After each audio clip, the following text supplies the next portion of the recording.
Hello there guys and welcome to Daily Updates. On Saturday we saw as the Springbok lifted the 4th World Cup together with the President of South Africa, Mr. Cyril Ramaphosa, and it was a very happy moment for anybody who was in South Africa. It can be a child, it can be an old person. We were all united because of rugby.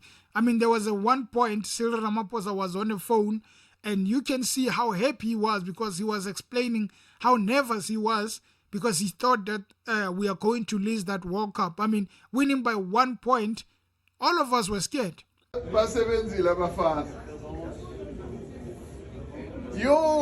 inhliziyo yami cishe yama.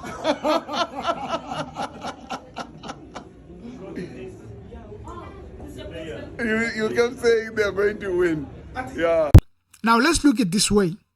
They've won the World Cup 4 times. The first time was in 1995. Nelson Mandela was still a new president and the first black president from apartheid to go into Johannesburg and celebrating that Rugby World Cup with all the players who were playing, winning it 1995, 2007, 2019, and finally winning it this year, 2023. So you look at the fact that the Proteas are playing in the World Cup and they are on fire. And they could actually win it for the first time, the World Cup. The soccer Bafana, they won the AFCON in 1996. Mandela was still a new president. They won that. Banyana also made history winning the women's AFCON in 2022. And also in 2023, they bowed out at the round 16 of the World Cup, making it a milestone for them. And the biggest moment in the world was when we hosted the 2010 World Cup.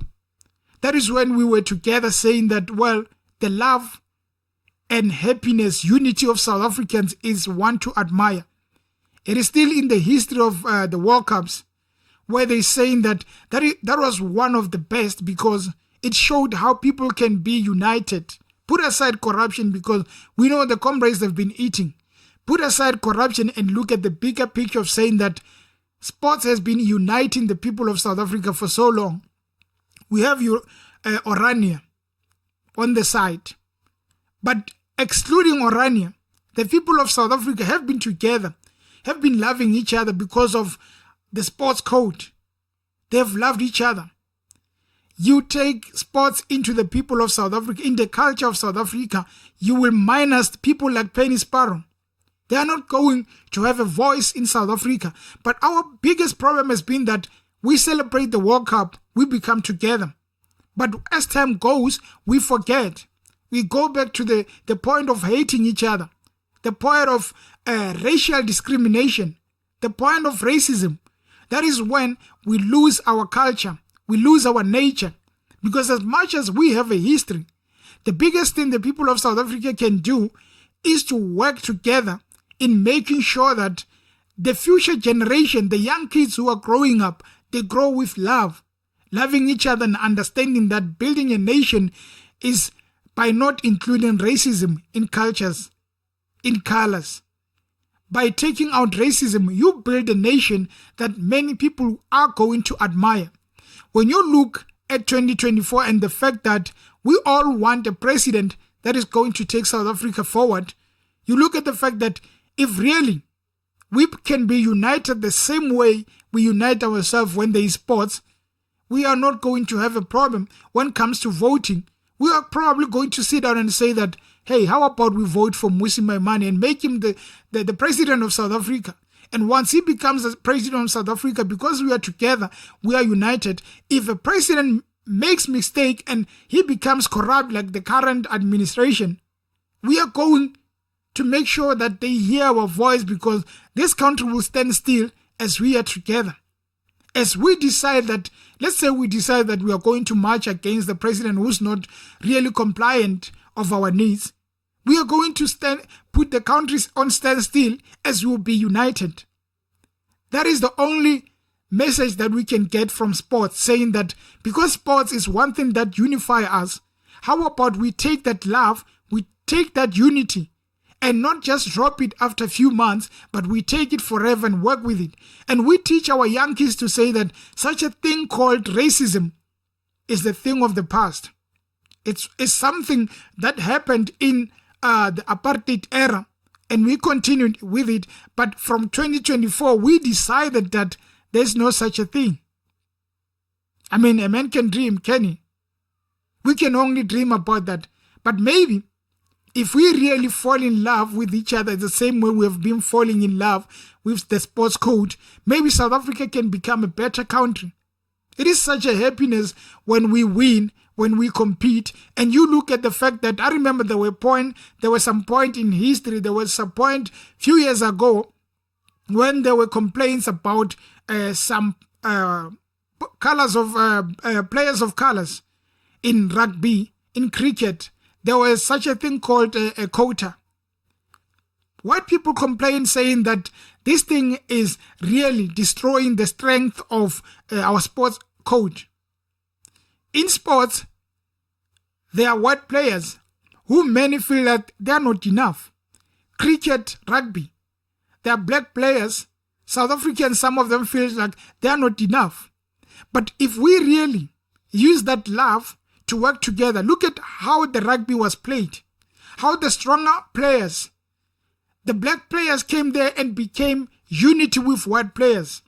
If we use this mentality of saying that let's go back to our places and develop more people of different colors into the sports code, that's when the love will increase. And we drop this thing of saying that there's a white player, there's a black player. We work together as South Africans.